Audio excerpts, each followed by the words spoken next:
Hey guys, it has been a long time since I've made a video, and for those of you sending me messages, checking on me, some really wonderful things and a few really hard things have happened over the last little while since the last time I posted, so I just had to step back from some of the things I had on my plate, and YouTube was one of them.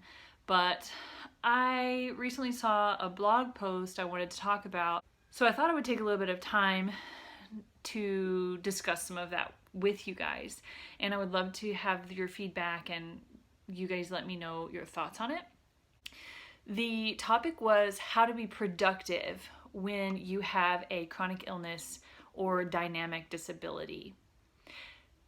The first thing that they talked about in this blog was to basically set realistic expectations for yourself and to be sure that you have goals that are doable for the time frame that you have.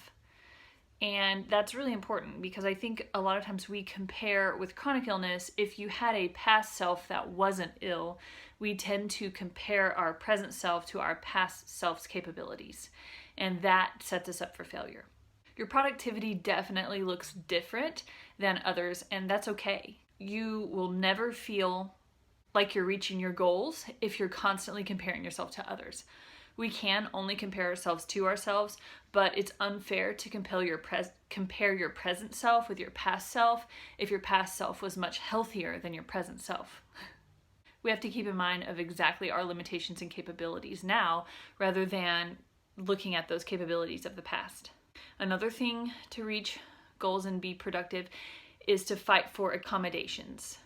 This means we do have to disclose a disability, and that can be challenging to navigate. What are the consequences for disclosing it? And there are often consequences, and that's unfair. But an accessible work environment is so important. It can make a huge difference in your ability to be productive. When we actually feel good, get ahead. Get ahead as much as you can without wearing yourself out. Know your limitations on your good days, especially. On days when you're feeling better, work to get ahead on things just in case you feel bad the next day or in the near future. Another flare is going to happen, but it may be a few days, it may be a week, it may be a month. So use your time as wisely as possible and you'll feel the most productive.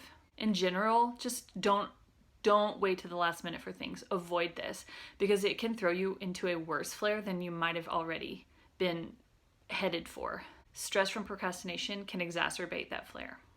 I mentioned this part earlier, but really, let me reiterate it again. Don't compare yourself to others. We're on different pages, different chapters. Even other people with the exact same disability or diagnosis can have a very different experience with their illness.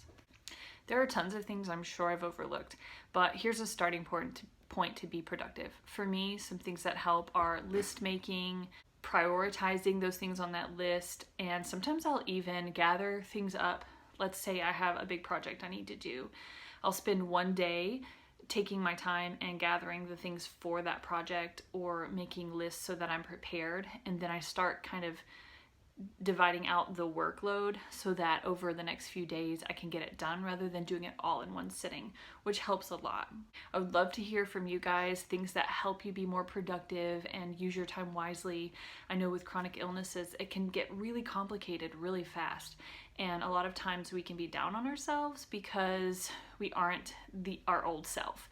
But unfortunately, we have to accept a new normal at some point, grieve that old self, and move forward so that we can continue finding joy in life and adventuring and enjoying every single day. It's hard. It's really hard sometimes, and sometimes it's a little easier. But a supportive community definitely helps. And talking to someone or connecting, no matter who it is or what it is, it's better to be human to human than isolating and avoiding and really just kind of sitting in our mess. So I'm so happy to see you guys again, and I hope that I can get some more videos up soon. Till next time, see you later.